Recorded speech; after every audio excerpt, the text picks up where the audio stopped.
បរិមាកយសំណោះទេសែនសំណោះក៏ដោយ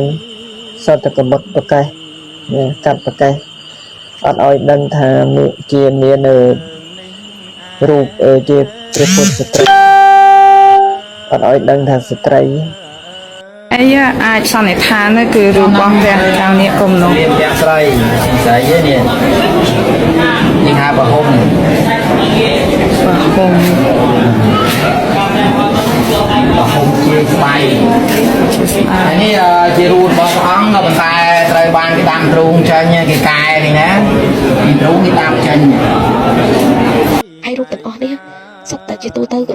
រូបព្រះបដិមាជារូបព្រះស្ត្រីខ្មែរគឺច្រើនអង្គនេះជារូបព្រះបដិមាដែលដាច់ដល់ឡែកអញ្ចឹងវាត្រូវជន់ដេរឆាមទាំងអស់នោះវាវាយកំតិចវាអាប្រកេះ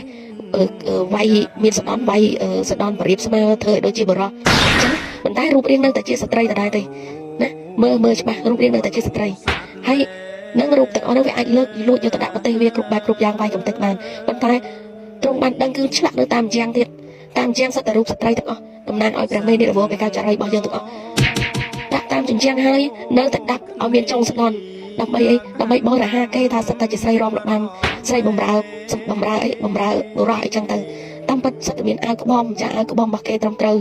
មកវាយជាស្ដន់វាយជាអីចឹងទៅប្រមាថគ្រប់បែបគ្រប់យ៉ាងសូម្បីតែលើក៏ប្រមាថស្ត្រីខ្មែរចានេះហៅថាសាសនាជន់ពលិចនៃស្ត្រីខ្មែររហូតមកដល់ឥឡូវខ្ញុំតែងថាខ្ញុំតែងទំនួលខុសត្រូវនៅលើពាក្យសម្ដីរបស់ខ្ញុំបើខ្ញុំនិយាយហើយខ្ញុំជាអ្នកទទួលចាបទនេះលោកស្រុកខ្ញុំយកទៅបើខ្ញុំនិយាយខុសលោកស្រុកខ្ញុំយកទៅមុនគេចុះអត់បញ្ហាទេខ្ញុំយកជីវិតខ្ញុំមកដាក់នៅក្នុងរឿងតែខ្ញុំនិយាយទាំងអស់ខ្ញុំអត់ខ្លាចខ្ញុំអត់មុខសា